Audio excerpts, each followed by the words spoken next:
पश्चिम बंगाल इन दिनों चर्चा के केंद्र में है। इसकी वजह कोलकाता में एक ट्रेनी डॉक्टर से रेप मर्डर की घटना है।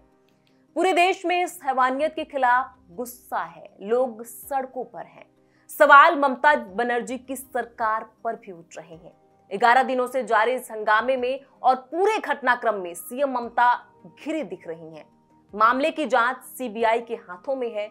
इस केस से जुड़े अभी कई अनसुलझे सवाल हैं, लेकिन इस घटना ने 31 साल पुरानी एक और घटना की यादें ताजा करती हैं। ये कहानी इसलिए खास है क्योंकि ये घटना भी बलात्कार की थी। इसके किरदार में भी ममता बनर्जी थी और तब भी सवाल सरकार पर उठे थे। नमस्कार, मैं हूं प्रियांशी और आप देख रहे हैं इंडिया न्यूज।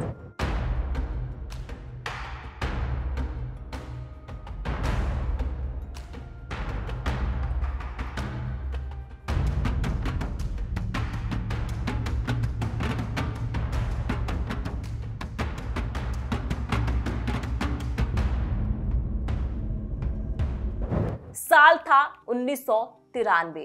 तब सूबे में ज्योति बसु की सरकार थी और वामपंथ का दबदबा था। उस वक्त नदिया जिले में एक दिव्यांग से बलात्कार की घटना हुई थी। ज्योति बसु सरकार पर हमले हो रहे थे।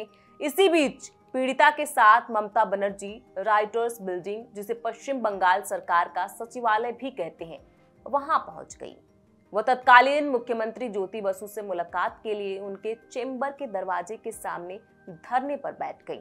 ममता का आरोप था कि राजनीतिक संबंधों की वजह से दोषियों को गिरफ्तार नहीं किया जा रहा है, लेकिन बसु ने उनसे मुलाकात नहीं की। बसु के आने का समय होने पर जब लाख मान मनव्वल के बावजूद ममता वहां से टस से मस होने को राजी नहीं हुई, तब उनको और पीड़िता को महिला पुलिस कर्मियों ने घसीटते हुए सीढ़ियों से नीचे उतारा और पुलिस मुख्यालय लाल बाजार ले गए। इस दौरान ममता के कपड़े तक फट गए थे। बताते हैं कि इस घटना के बाद ममता ने कसम खाई थी कि अब वो मुख्यमंत्री बनकर ही इस इमारत में दोबारा कदम रखेंगी। आखिरकार 20 मई 2011 को करीब 18 साल बाद उन्होंने मुख्यमंत्री के तौर पर ही इस ऐतिहासिक लाल इमारत में दोबारा कदम रखा। ममता ने 18 सालों में वामपंथ सरकार के खिलाफ इतने धरने किए जिसने वामपंथ सरकार की नींव हिलाकर रख दी। आखिरकार ममता सूबे की सत्ता में काबिज हो गई थी। कहते हैं पूर्व मुख्यमंत्री ज्योति बसु तो ममता की राजनीति से इतना चिढ़ते थे कि उन्होंने कभी सार्वजनिक रूप से उनका नाम तक नहीं लिया था। इसकी बजाय वे हमेशा ममता को वह महिला कहकर संबोधित करते थे। वैसे तो ममता का राजनीतिक करियर कई कहानियां समेटे हुए है, जिसकी हर परत दिलचस्प भी है और संघर्ष से भरी भी। लेकिन राज्य में बलात्कार के मामलों पर कई बार ममता की भूमिका पर सवाल उठे हैं।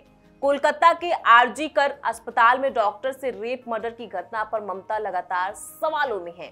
हालांकि ये पहला मामला नहीं है जब ममता पर इस तरह के मामलों में सवाल उठे हों। हंसखाली मामले को कैसे भुलाया जा सकता है, जब ममता ने रेप की घटना को अफेयर कहकर खारिज कर दिया था। ऐसे ही कामुदनी में हुई एक घटना का प्रदर्शन कर रहे लोगों को उन्होंने माकमा समर्थन बता दिया था। ममता बनर्जी की गलतियों की डायरी में रेप सबसे ऊपर है, खासकर अगर उनकी पार्टी का कोई व्यक्ति दोषी हो। ममता बनर्जी ने अपनी वर्षों की सत्ता के दौरान साल दर साल बलात्कार के कई मामलों को झूठा बताया है। वह खुद पीड़ित हो जाती हैं जब एक महिला नेता के रूप में उनसे बलात्कार के मामलों पर जवाब मांगा जाता है। अगर विपक्ष द्वारा सवाल पूछे जाते हैं तो वह उल्टा आरोप लगा देती हैं। ऐसे में इस पूरी रिपोर्ट पर आपकी क्या राय है, हमें कमेंट बॉक्स में लिख के जरूर बताएं। बहुत बहुत शुक्रिया।